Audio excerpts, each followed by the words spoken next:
முழு எண்கள். இயல் எண்கள் என்னன்னு இயல் எண்கள்னா இயல் எண்கள்னா 1, 2, 3 ஆரம்பிச்சா அது இயல் எண்கள். அதோட நம்ம 0வை சேர்த்தோம்னா அது வந்து முழு எண்கள். ஓகே, இப்போ வந்து ரெண்டு இயல் எண்கள், முழு எண்கள். இயல் எண்கள்னா என்னன்னா 1, 2, 3 ஆரம்பிச்சா வெறும் 1, 2, 3 அப்படி ஆரம்பிச்சா இயல் எண்கள். முழு எண்கள்னா என்னன்னா 0 கூட சேர்த்து இருந்துச்சுன்னா முழு எண்கள்.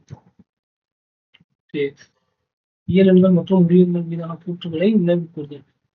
இது ரொம்ப முக்கியம். மிகச்சிறிய இயல் எண் வந்து 1, மிகச்சிறிய முழு எண் வந்து 0.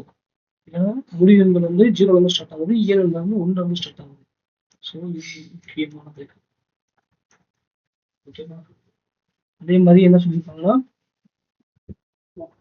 எல்லா எண்ணுக்குமே தொடரி இருக்கு. தொடரில என்ன தெரியும்னா அந்த எண்ணோட +1 கூட்டா அது வந்து தொடரி. ஒவ்வொரு எண்ணிற்கும் முன்னி உண்டு. எல்லா நம்பருக்குமே அதே மாதிரி எல்லா நம்பருக்குமே முன்னி ஒண்ணு இருக்கு. முன்னினா என்ன தெரியுமா -1. ஆனா ஒண்ணுல என்னது ஹோல் நம்பர். ஹோல் நம்பர்ல ஒண்ணுக்கு முன்னி வந்து 0 இருக்கு. ஆனா நேச்சுரல் நம்பர் என்னது இயல் எண்கள்.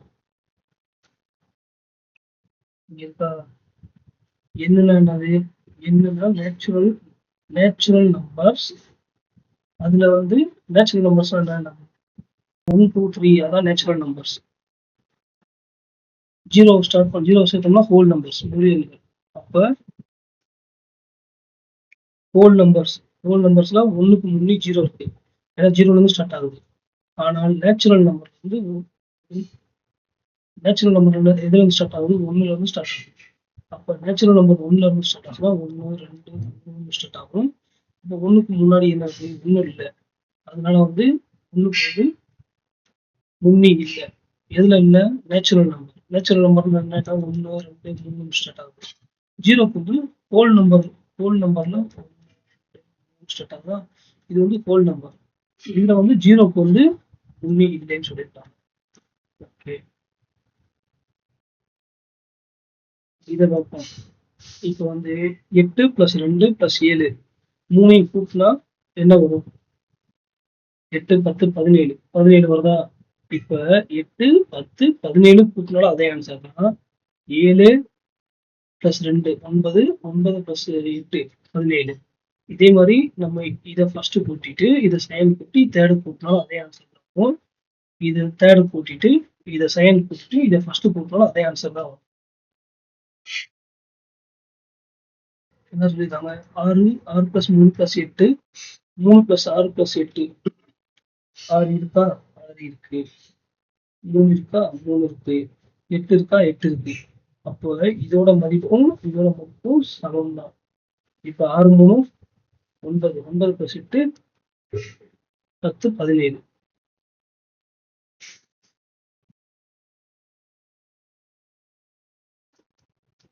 அப்போ இது வந்து 17. 3 வரும் 9 9 + 8 17. ஸோ இது ரெண்டும் சமம் தான். 17 தான். ரெண்டு கூட்டினாலும் அந்த மதிப்புகள் இரண்டும் சமமா? ஆமா சமம். இந்த 3 எண்ணையும் மாற்றி அமைக்க வேறு வழி உண்டா? இருக்கு. 6 வந்து இங்க வச்சு 3 வந்து இங்க வைக்கலாம். அதாவது கூட்டலை பொறுத்த வரைக்கும் வெறும் பிளஸ் மட்டும் இருந்துச்சுன்னா அதோட இடத்தை மாற்றினாலும் அதோட ஆன்சர் வந்து மாறாது. ஆமா சரிங்களா? இந்த இப்ப வந்து 5 × 2 × 6 2 × 5 × 6 இதோட மதிப்புமே சமம் தான். ஏன்னா பெருக்கல்லையும் அந்த இடத்தை மாத்துறதுனால அதோட மதிப்பும் மாறாது. உண்மைதான். புரியுதாங்க? 7 - 5ம் 5 - 7ம் சமமானு கேட்டிருக்காங்க. 7 - 5 என்னது 2.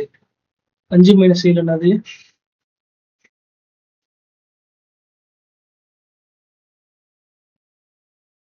-2.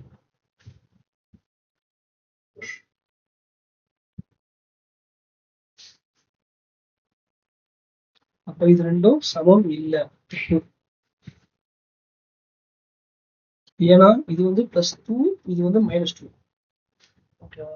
அதே மாதிரி 15 மைனஸ் 8 பிராக்கெட்ல இருக்கு -6 அதன் மதிப்பும் 15 மைனஸ் 8 மைனஸ் 6 மதிப்பும் சமமான்னு கேட்டிருக்காங்க. இதோட மதிப்பு வந்து இப்ப நம்ம வந்து இங்க என்ன பார்த்துருக்கோம், கூட்டல்லையும் கூட்டல்லையும் பெருக்கல்லையும் அதோட இடத்த மாத்துனா அதோட மதிப்பு மாறாது. ஆனா கழிக்கும் போது வந்து அதோட அதோட இந்த 7 வந்து இங்கிட்டு போயிருச்சுன்னா அதோட மதிப்பு வந்து மாறும். ஓகேவா?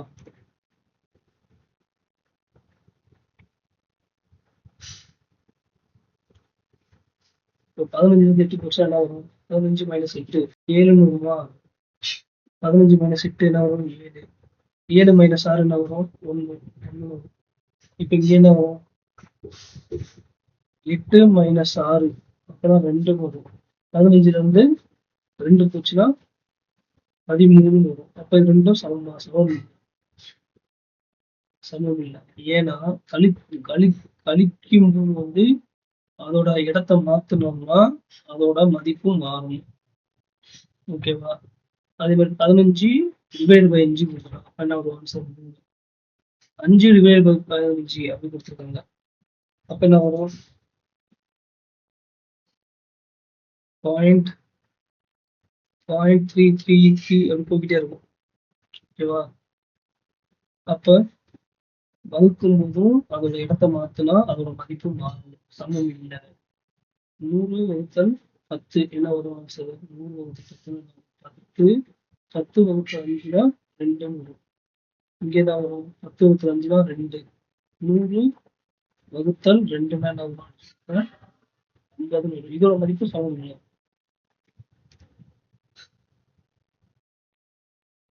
அதுதான் சொல்லியிருக்காங்க. இப்ப இங்க என்ன பண்ணிருக்காங்க, ஃபர்ஸ்ட் வந்து கூட்டும் போது கூட்டல்ல அதோட இடத்தை மாத்தினா மதிப்பு மாறாது. சரியா? 43 57 இருக்கு.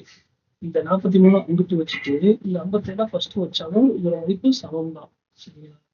அதே மாதிரி பெருக்கல்லையும் 15 இங்க வச்சுட்டு 12 அந்த பக்கத்துக்கு போனாலும் அதோட மதிப்பு சமம் தான். அதே மாதிரிதான் இதுவுமே எல்லாமே சமம் தான். கூட்டல்ல இடத்த வந்து மாத்திக்கலாம். இங்க வச்சுக்கோங்க, இங்க இருக்கிறத இங்க வச்சுக்கோங்க. அதோட மதிப்பு மாறாது.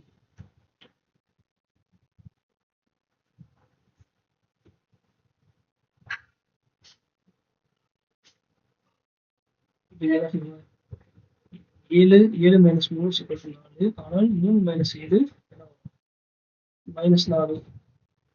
7 மைனஸ் 3 4. ஆனால் 3 மைனஸ் 7க்கு அதே விடை கிடைக்காது. கிடைக்காது. 3 மைனஸ் 7 -4ன்னு வரும். இதே போல 12 வகுத்தல் 6 என்ன வரும்? 2ன்னு வரும். 6 வகுத்தல் 12னா வேற மாதிரி வரும்.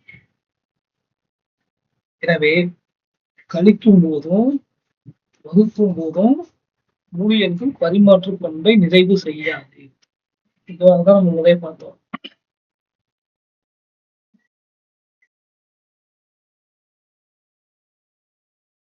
ஓகே, அது பரிமாற்று பண்பு. இது வந்து சேர்ப்பு பண்பு. கூட்டல் மற்றும் பெருக்கலின் சேர்ப்பு பண்பு.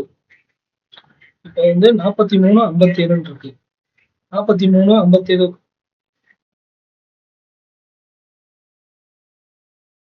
ஓகேவா? 43 57 கூட்டினா என்ன வரும்? 0 மீதி 1 இங்க இருந்து 10 100 100 பிளஸ் 25 125 வருமா? இப்ப இது ரெண்டையும் கூட்டலாம். 57 25 57 25 7 12 2 மீதி 1 5 6 6 2 8 இதோட 43 கூட்டு 5 8 4 இங்கேயும் 125 வருது, இங்கேயும் 125 வருது. அப்பனா ஆல்ரெடி பார்த்திருக்கோம், கூட்டல் வந்து இந்த ஸ்தானம் மாறினாலும் இது வந்து இது இப்படி மாறினாலும் எப்படி மாறினாலும் கூட்டல் வந்து சமமா தான் இருக்கும். அதே மாதிரிதான் பெருக்கலும். எந்த ஸ்தானத்தை தூக்கி எந்த பக்கத்து போட்டாலும் அதோட மதிப்பு வந்து சமமா தான் இருக்கும். ஓகேவா? கூட்டலுக்கும் பெருக்கலுக்கும் சமமா தான் இருக்கும். ஆனா இது எது கழித்தல் மற்றும் வகுத்தலுக்கு வந்து சமமா இருக்காது. ஓகே, பயிற்சி 1.5.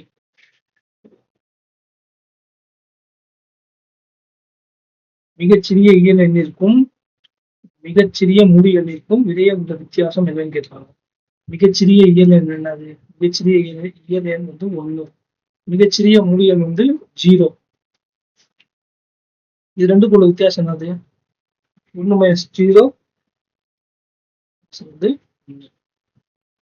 இப்போ 17 இன்ட்டுன்னு போட்டுக்கணும். அதே மாதிரி இங்க 34 இன்ட்டு 17 கொடுத்துருக்காங்க. ஆனா அது ரெண்டும் சமம்னு சொல்லிட்டாங்க. அப்ப ஸ்தானத்தை மாத்தினாலும் அதோட ஆன்சர் வந்து ஒரே மாதிரி தான் இருக்கும். ஸோ இங்க 34 ஒரு எண்ணுடன் டேஷை கூட்டும் போது அந்த எண் மாறாமல் இருக்கும். இப்ப 1 இருக்கு. இதோட எதை கூட்டுனா இங்க வந்து ஆன்சர் 1 வரும். உன்னோட 1 கூட்டினா என்ன ஆகும்? 2ன்னு வந்துடும். இது தப்பு. உன்னோட 0 கூட்டினா ஆன்சர் அதே எண் வரும். என்ன வரும்? 0. டேஷால் வகுப்பது என்பது வரையறுக்கப்படவில்லை. சுழியம் சுழியம் சொல்லுவாங்க. 0 சுழியம். ஓகேவா? ஒரு எண்ணை டேஷால் இருக்கும்போது அந்த எண் மாறாமல் இருக்கும். இப்போ ஒரு ஒரு 2ன்னு வச்சுக்கோங்க. 2 இன்ட்டு இங்க என்ன வரும்? ஆன்சர் வந்து 2 தான் வரணும். அப்ப இந்த இடத்துல என்ன போடலாம்? 0 போட்டா 0 வரையும், 1 போட்டா 2 இன்ட்டு 1 2. அப்புறம் என்ன வரும்? ஓகேவா? சரியா தவறா?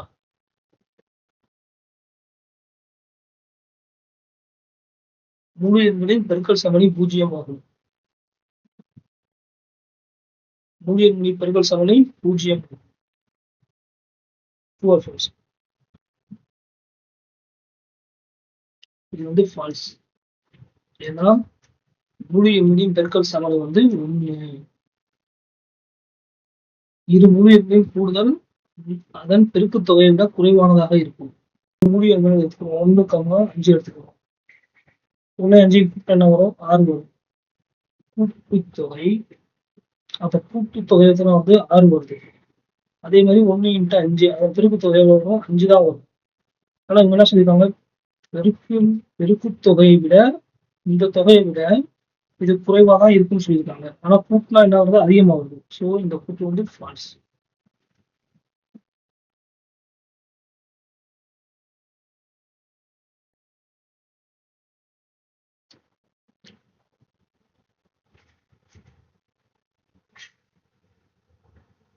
அடுத்து என்ன சொல்லியிருக்காங்க? முழு எண்களின் கூட்டல் மற்றும் பெருக்கல் ஆகியவை சேர்ப்பு பண்புடையவை. தான். சரி. ஏன்னா முதலே பார்த்துருக்கோம். ஸ்தானத்தை மாத்தினாலும் அதோட வந்து ஆன்சர் மாறாது.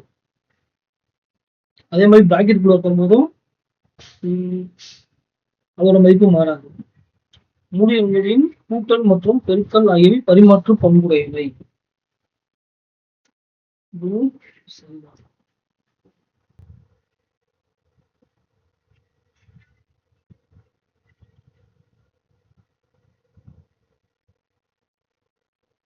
plus r is equal to r plus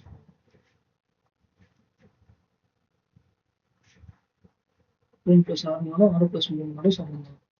அதே மாதிரி 3 இன்ட்டு 6 நாலும் 6 இன்ட்டு 3 நாலும் அதோட ஆன்சர் வந்து சமம். ஓகேவா? பரிமாற்றம் பண்ண முடியும். முழு எண்களின் கூட்டலின் மீதான பெருக்கல் பங்கீட்டு பண்புடையது. முழு எண்களின் கூட்டலின் மீதான பெருக்கல் பங்கீட்டு பண்புடையது. சரிதான்.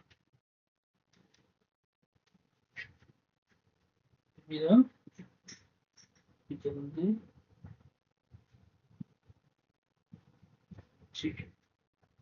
3 இன்ட்டு 3 plus 6 இது வந்து 3 இன்ட்டு 3 plus 3 இன்ட்டு 6 இது ரெண்டுமே சமம். இதோட மதிப்பு இதோட மதிப்பு சமம்.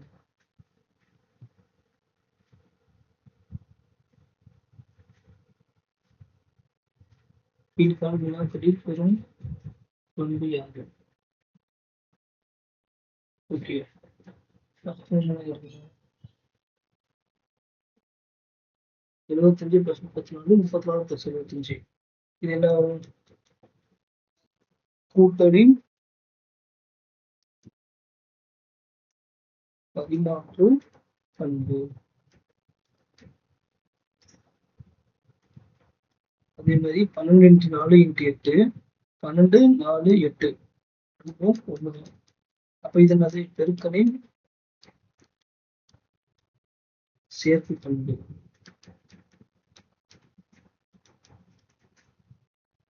50 + 0 எந்த ஒரு எண்ணோட 0 கூட்டலும் அதே எண் தான். அப்ப இது வந்து 0 நிமிஷம் கூட்டல் சமணி. 1 நிமிஷம்னா 50 × 1 பெருக்கல். அப்ப இது வந்து பெருக்கல் சமணி. 50 × 42 50 × 40 + 50 × 2. இந்த 40 42 வந்து 50 + 40 50 + 2 பிரிச்சிருக்காங்க. 50 × 2 பிரிச்சிருக்காங்க. உடனே இது என்ன வரும்? கூட்டல் மீதான பெருக்கல் பங்கீடு.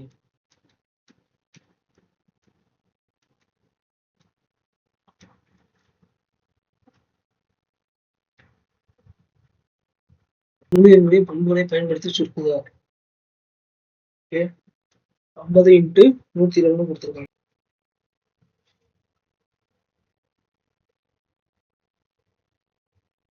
50 × 102 கொடுத்துருக்காங்கன்னா 50 × 100 + 2. ஓகேவா? அப்போனா 50 × 100 எவ்வளோ? 50 × 100 15. 2 3 3 0 ப்ளஸ் 50 × 2 என்ன வரும்? 100. 50 × 2 100. நம்ம கூட்டினா 5100. ஓகேவா? அப்ப இங்க என்ன வரும்? ஃபர்ஸ்ட் ஒன் வந்து 5100. அடுத்து என்ன சொல்லுவாங்க? ரெண்டாவது 500 × 689 மைனஸ் 500 × 89. இது எப்படி பிரிக்கலாம்? 500 500 × 602 689 மைனஸ் 89. ஏன்னா 500 2 500 ஒரு 500 பெரிய எடுத்துருவோம். வெளியே எடுத்துட்டு 689 இந்த மைனஸ் அப்படி இங்க வந்துருது. இந்த 89 வந்து இப்படி வந்துருது. ஓகே, அதுல இருந்து எப்படி வரும்? 500 × 500 × 689 89 போச்சுன்னா எவ்வளவு வரும்? 600. அப்ப 500 × 600 எவ்வளவு வரும்? 5030. 2 0 இங்க 2 0 1 10 100 1000 16 லட்சம். ஓகேவா? அப்ப இங்க என்ன வரும்? 3 லட்சம். இப்ப அடுத்த கொஸ்டின் என்ன கேட்டுருவாங்க?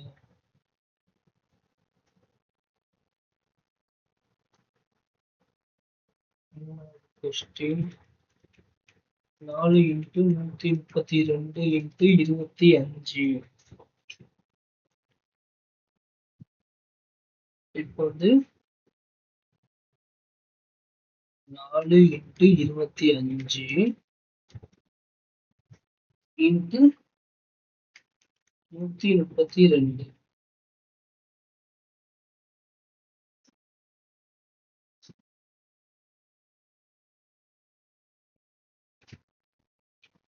4 இன்ட்டு 25 எவ்வளவு? 4 இன்ட்டு 25 100.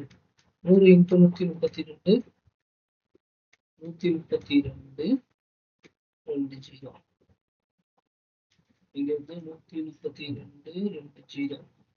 அடுத்த கொஸ்டின்.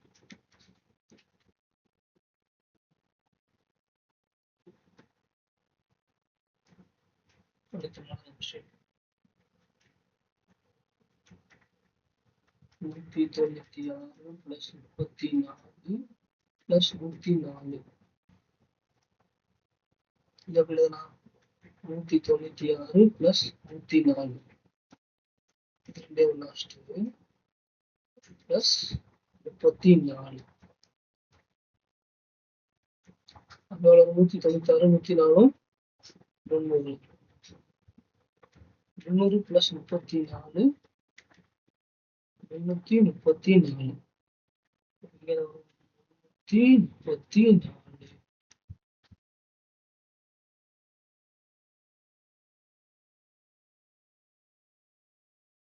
புறவய 53 plus 49 into 0. எந்த ஒரு எண்ணோட எந்த ஒரு நுழை 0 பிரிக்கும் போது அதை வந்து சேர்த்து 0. இப்போ 59 வகுத்தல் 1 என்பது எதுன்னு கேட்டுருக்காங்க. எந்த ஒரு எண்ணையும் ஒண்ணா வகுக்கும் போது அதே எண்ணம் கிடைக்கும். 39. இப்போ வந்து 2 வகுத்தல் 1 என்ன வரும்? 2 தான் வரும். 3 வகுத்தல் 1ன்னா 3 தான் ஆன்சர். அந்த மாதிரி 59 டிவைட் பை 1ன்னா 1 தான் 59 ஆன்சர்.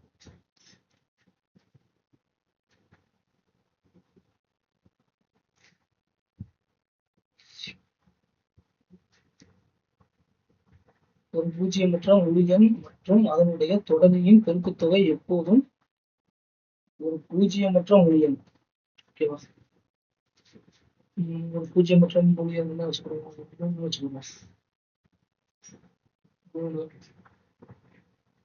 அதனுடைய தொடரியின் பெருக்குத்தொகை. ஒரு பூஜ்ஜியமற்ற முழு எண் வச்சுக்கோங்க. அதனுடைய தொடரி என்ன வரும்? தொடரினா +1. அப்ப 4. பெருக்குத்தொகை எப்பொழுதும் ஒரு பெருக்குத்தொகை என்ன வரும்?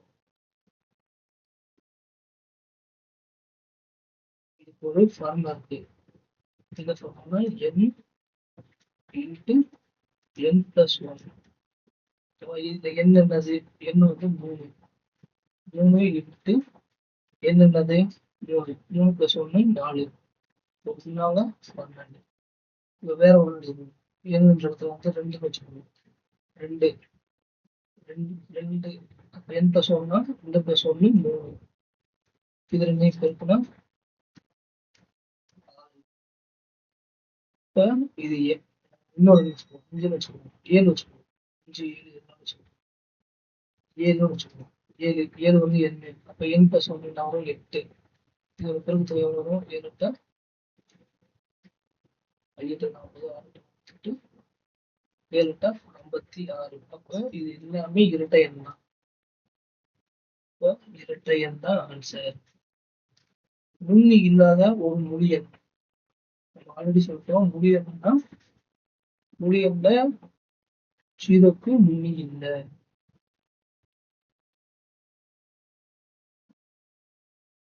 பின்வரும் கோவைகளில் எது பூஜ்ஜியம் அல்ல? 2 × 0 என்ன வரும்? 0. 0 + 0 0. 2 + 2 2 + 0 2. 0 வகுத்தல் 0 infinity. அப்ப எது பூஜ்ஜியம் அல்லன்னு கேட்டுருக்காங்க. So answer E 2 + 0. பின்வருவனவற்றுள் எது உண்மை அல்ல அப்படி கேட்டிருக்காங்க.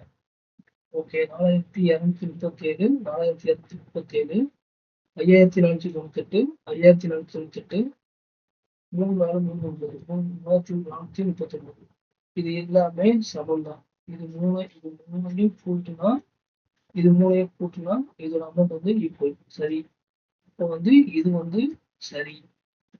4237, 4237, 5498, 5498, 3439, 3439. கூட்டல்ல இருக்கும்போதும் பெருக்கல்ல இருக்கும்போதும் ஒரு ஸ்தானத்தை மாறினா அதோட மதிப்பு மாறாது. ஸோ இதுவும் சரி. இது ரெண்டும் சரியான கூற்று. மூணாவது கூற்று காட்டி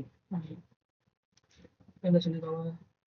4237 பிளஸ் 5498 இன்ட்டு 3439. அப்ப நம்ம இதுல ஃபர்ஸ்ட் என்ன பண்ணுவோம்? 5498ஐயும் 3439ஐயும் மல்டிப்ளிகேஷன் பண்ணிடுவோம், பெருக்கிடுவோம். இது ஃபர்ஸ்ட் ஸ்டெப். வர்ற ஆன்சரை இதோட கூட்டுவோம். ஆனா இங்க என்ன சொல்லிருப்பாங்க, கணக்கெடுப்புல 4237ஐயும் 5498ஐயும் ஃபர்ஸ்ட் கூட்ட சொல்லிட்டாங்க. அதுக்கப்புறம் வர ஆன்சரோட இதை பெருக்க சொல்லியிருக்காங்க. ஸோ இந்த கொஸ்டின் ஃபால்ஸ். இது என்ன சொல்லிருக்காங்க? 4237 இன்ட்டு 5498, 4237 இதுக்கு 4237 இன்ட்டு 5498, 5498. அதே மாதிரி 4237 இன்ட்டு 3439. இந்த கூற்று சரி. ஸோ இது வந்து தவறானது.